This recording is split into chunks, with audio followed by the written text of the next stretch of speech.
Hello, welcome back to Sarcastic Remarks, along with Chris, my brother. My name is Ryan.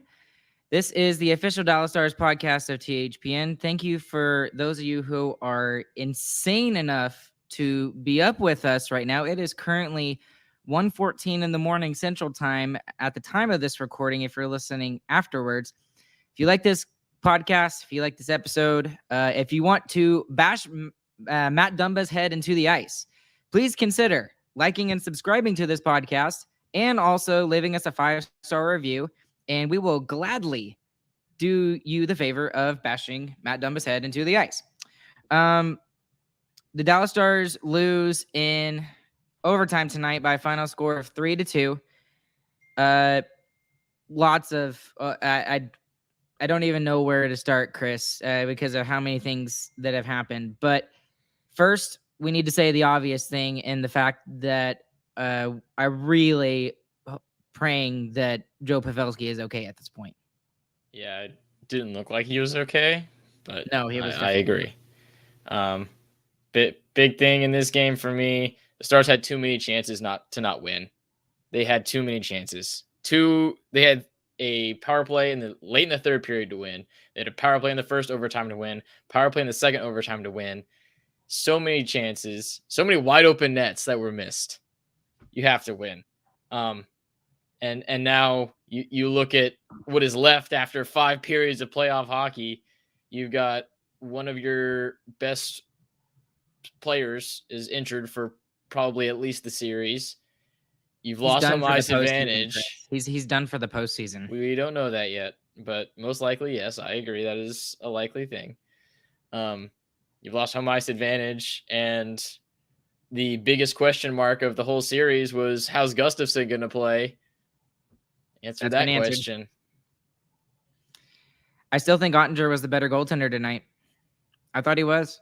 He was the better goalie tonight. He made the bigger saves. He kept the Stars in it when the Stars were getting all those chances in the last 2 overtime periods, and Minnesota would have that one opportunity, that one rush opportunity. He was there to mop it up.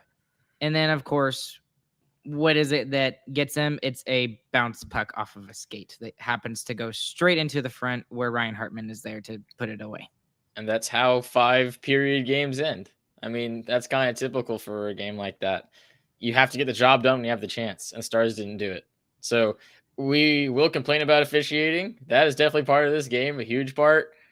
The number one takeaway from this game is we did not get the job done. We had every chance to win the game. The Stars didn't do it.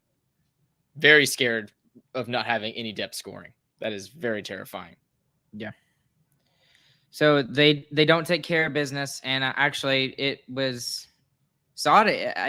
I'll give my hat off to Saad right now. He's normally really good about, and it's because he is a beat writer for one of the biggest newspapers or groups, whatever you want to call it, in the world when it comes to, writing for sports. He's letting the refs have it tonight. He absolutely let them have it. He was not happy. And the thing is there are some times when Stars fans are really upset about officiating and everything like that. But tonight, in my opinion, takes the cake on everything when it comes to NHL officiating. Absolutely every little thing. Absolutely every little thing. The amount of opportunities that were not called in the Stars' favor. Now, again, like you said, Chris, the number one thing was the Stars did not take care of their opportunities when they had them. They had chance after chance after chance, especially from the third period all the way until the game ended. But oh my gosh, that was probably about the worst officiated game I've ever seen. And here's the other thing that really absolutely hacks me off is they inserted themselves into the game. 2-1 lead. They had all the momentum in the world, and then they give the Minnesota Wild 2 absolute bogus, stupid, ridiculous. You call Robo for a embellishment penalty. Yeah. And I'll say it again, and it's going to be my catchphrase for the rest of the playoffs. The NHL is an absolute joke. It is an absolute joke when it comes to officiating. We don't know what offsides is. We don't know what high sticking is. I guess the play at the end of the first overtime or the third period when Miller got tripped up when it stopped a scoring chance with less than 5 seconds remaining in the period. That's not a tripping call at all. Just let it go. Call the freaking game the way it is. Call the freaking game. Joe Pavelski getting another opportunity to get out in a playoff series. It was really bad PR for them the first time when he was with the San Jose Sharks, and that should not have been a penalty in my opinion. I don't know how you look at that regardless of whether it was a head hit or not, regardless, period. There are 2 hits in this game tonight that were late, and they were absolutely disgusting. First off was that hit on Joe Pavelski tonight by Matt Dumba. And as much as I want to see Jamie Benn, Yanni Hakanpää, somebody shove Matt Dumba's face into the boards, that's not the way that they're going to get it done tonight. Yeah, and I thought they did a good job of not buying into that too much. We kind of talked about it in the preview. Something like that's going to happen. I thought it was going to be with Reeves, obviously. I mean, that was the first choice, but they still didn't buy into it, and I thought they did the right thing, but no one could capitalize. But yeah, back to the Dumba hit. Even let's give the hit the best chance it has to being clean. Maybe he does hit his shoulder. It's late.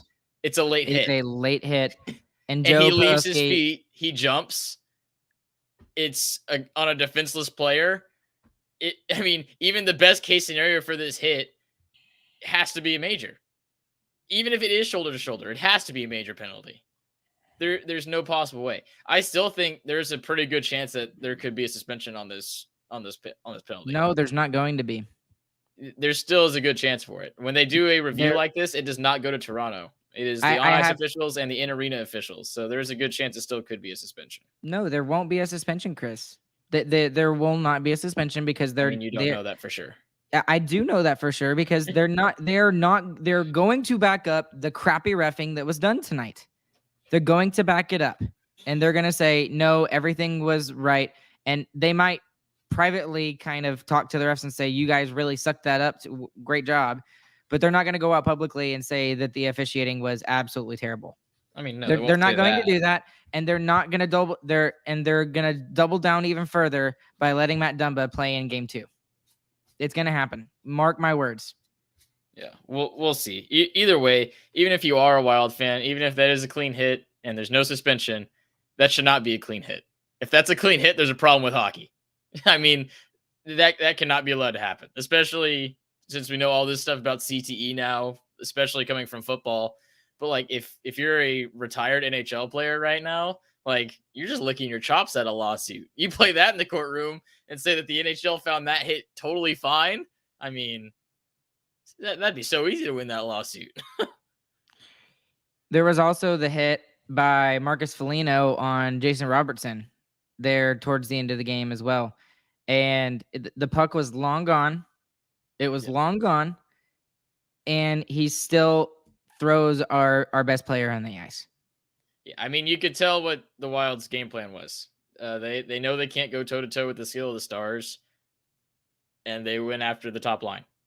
And they went after them in a predatory way, and they did their job. I mean, give them credit for that, I guess, but I don't think that's a great way to play hockey anymore. So, do you think that hit on Pavelski was a head hit, a predatory head hit? Maybe not predatory is not the right word. I don't think that Matt Dumba tried to hurt him. I think it was a predatory head hit. I think Matt Dumba tried to hurt him. I think it was a hit to the head. Matt Dumba was trying to injure somebody. I think he was trying to hurt somebody. I don't agree with that, but should it be a suspension? Yes. Will it be? No, because I have absolutely zero faith in this league. I have absolutely zero faith in the ability of the NHL to not get in their own way. They talk to us about, oh, well, we're trying to get the hits like this out of the league. Exhibit A, game 1 of the playoffs. And now, because of the way this game was reffed, it has completely changed the facet of the entire series. One of the best players, one of the players who, has not won a Stanley Cup yet, who has played the most games without winning a Stanley Cup, is now going to be out of the playoffs for the rest of the postseason. Mark my words, he's not going to hit the ice again for the rest of the postseason, even if the Stars make it all the way to the Stanley Cup final. It's not going to happen.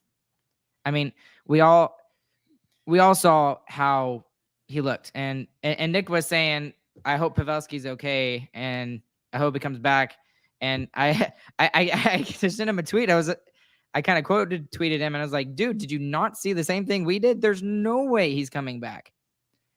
And I just hope for the fact that I can't imagine what it must have been like being the wife of Joe Pavelski or his son Nate and watching that. That had to have been extremely scary, and especially the way that hit was thrown, the timing of it, the fact that it was late, it was a dirty hit. I don't understand how you can look at that hit and say that it's not predatory, or that it's not predatory. I'm sorry, I'm tired. That it's not an illegal check to the head. It is an illegal check to the head. Yeah. And, all these Wild fans are going to come out and say, oh, well, what about that really bad play on Kaprizov from Suter? Yeah, you know what? Yeah, that was a stupid play by Suter. Was it a dirty play? Yeah, it probably was. Okay. But what I'm willing to do is I'm willing to call out Suter for a stupid play like that and say it was a dirty play. But there's going to be a majority of Minnesota Wild fans who are going to come out and say, oh, well, that was not a dirty hit at all. There's also a pretty big difference between a guy who was knocked unconscious by a hit to the head and a guy getting cross-checked in the lower back. He was out for 3 seconds. That's not even a comparison. And there are Minnesota Wild beat writers who write for The Athletic that have complained for probably 10 separate tweets about the Suter cross-check and have said nothing about the hit to Pavelski. It just said it was a huge hit and a great play.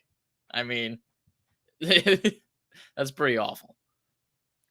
He was Matt over here saying, did he get knocked out cold though? I think he did. Yes. No. It wasn't for an extended period of time, but he was out for at least 3 seconds.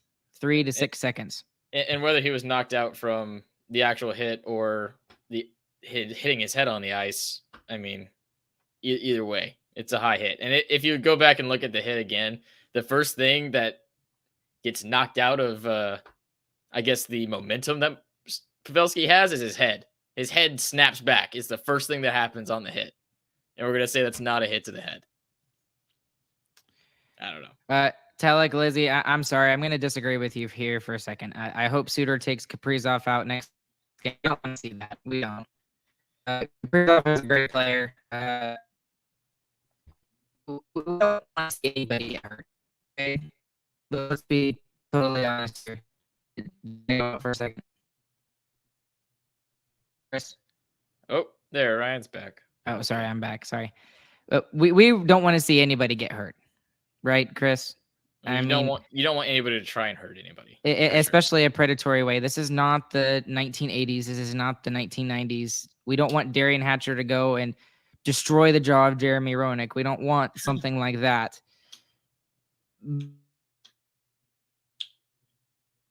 Okay, Ryan's going to keep cutting out, I think. What else can we talk about this game? The penalties were terrible. So Minnesota is top 10 in penalty minutes taken so far this season. I believe they're 7th. The Dallas Stars are the 6th least penalized team in the league. And for the majority of this game, the Stars had more penalty minutes than the Wild did. So there's another stat for you. Doesn't make a lot of sense, but whatever. You back, Ryan? Yeah, sorry. I think the internet's telling us to wrap it up. Yeah, there's no point in talking more about this hit because it's gonna blow up in the media cycle tomorrow. It's gonna absolutely blow up, and people are gonna say no, it was a predatory hit. No, it wasn't a bad hit. Blah blah blah blah blah blah. Well, we'll have to see. Either way, going forward in the series, the Stars are not only behind just because they lost the first game, They are behind because they've lost one of their top first liners too. So big in trouble for the Stars now. Huge Okay. momentum swing for the Wild in this series as a whole. Okay. Well, hold on. I know we want to look at this and be like, oh, well, we've lost our best player. We're down one game. Okay. Here's the good news.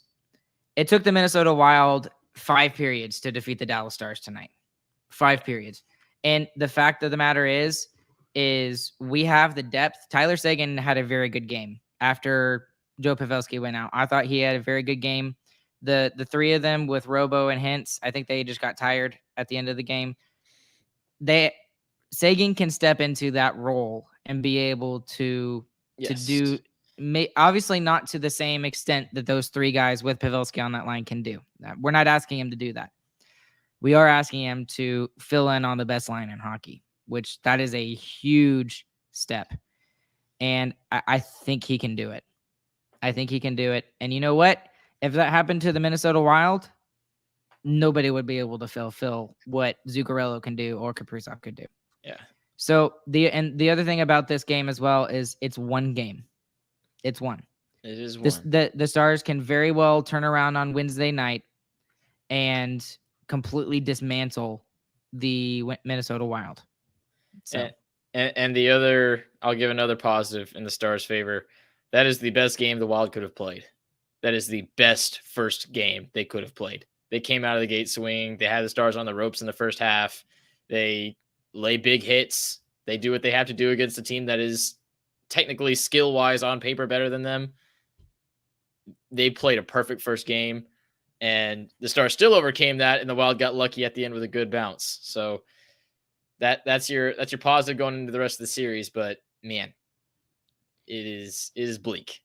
Right. I don't even want to do biggest winner, biggest loser right now because I am upset and I'm very tired. So I'll give a dark horse big winner real quick. Okay. Harley was fantastic. Harley stepped up in a huge way in this game. I thought it looked like he's been on the team all season long. He was fantastic. I'm going to give you one more question, Chris, as to now that we know what's happened or what's conspired in the first game, what's the absolute biggest storyline going into game 2? The biggest storyline is Matt Dumba, but the Stars need to not play the storyline. I mean, we saw what happened in the Flame series with Klingberg. Klingberg played the storyline and it knocked Klingberg out of the series. Let me rephrase. What do the Stars need to do to win? Who needs to step up? Give me one player that needs to step up. Anybody not named Robertson and Hintz. Somebody has to score a goal. I mean, I know you said Seguin played a good game. I thought he did. I thought a lot of players played a good game tonight. They didn't score, so I don't really care. I mean, we have to take care of business on the business end. You can't have that many chances and not win the game.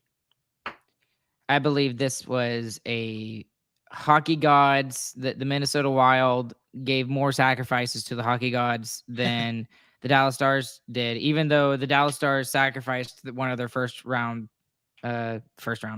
players.